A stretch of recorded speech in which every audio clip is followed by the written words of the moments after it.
இன்றைக்கி சூப்பரான ஒரு சைட் டிஷ் ரெசிபி முட்டை சால்னா எப்படி பண்ணுறதுன்னு பார்க்கலாமா. இதுக்கு ஸ்டவ் ஆன் பண்ணி கடாய் ஒன்று வச்சு 1 ஸ்பூன் எண்ணெயில் 1/4 ஸ்பூன் சோம்பு, ஜீரகம், மிளகு, 2 சின்ன துண்டு பட்டை, 2 கிராம்பு, கொஞ்சம் கல்பாசி சேர்த்துட்டு 2 பெரிய வெங்காயத்தை நீள நீளமாக கட் பண்ணி சேர்த்துக்கோங்க. கூடவே 2 தக்காளி சேர்த்துட்டு 1 துண்டு இஞ்சியும் 4-5 பல் பூண்டும் சேர்த்துக்கணும். இப்போ இதில் 1/2 ஸ்பூன் அளவுக்கு தனியாத்தூளும் காரத்துக்கு ஏற்ற மாதிரி மிளகாத்தூளும் சேர்த்து தக்காளி மசிகிற அளவுக்கு வதக்கிக்கணும். இப்போ இதை ஆற வச்சுட்டு ஆறுனதுக்கு அப்புறமா மிக்ஸி ஜாரில் சேர்த்துட்டு கூடவே 4-5 பல் தேங்காய் பல்லும் ஒரு கையளவுக்கு பொட்டுக்கல்லையும் சேர்த்து நல்லா மையாக அரைச்சி வச்சுக்கணும். இப்போ அதே கடாயில் இன்னொரு ஸ்பூன் எண்ணெய் விட்டு பட்டை கிராம்பு போட்டு தாளிச்சுட்டு நம்ம அரைச்ச மசாலாவும் கிரேவிக்கு ஏற்ற மாதிரி கொஞ்சமாக தண்ணி சேர்த்து கூடவே தேவையான அளவு உப்பும் 1 ஸ்பூன் கரம் மசாலாவும் சேர்த்து மசாலாவை நல்லா எண்ணெய் பிரிகிற வரைக்கும் கொதிக்க விட்டுடலாம். இந்த அளவுக்கு எண்ணெய் பிரிஞ்சு வந்ததுக்கு அப்புறமா 4 முட்டையை உடச்சி விட்டுடலாம்.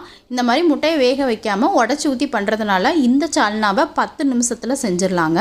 டேஸ்ட்டும் செமையாக இருக்கும். இப்போ முட்டை வேகிற அளவுக்கு 5 நிமிஷம் விட்டு எடுத்தோன்னா சூப்பரான முட்டை சால்னா ரெடி. கண்டிப்பாக ட்ரை பண்ணி பாருங்கள். பாய்.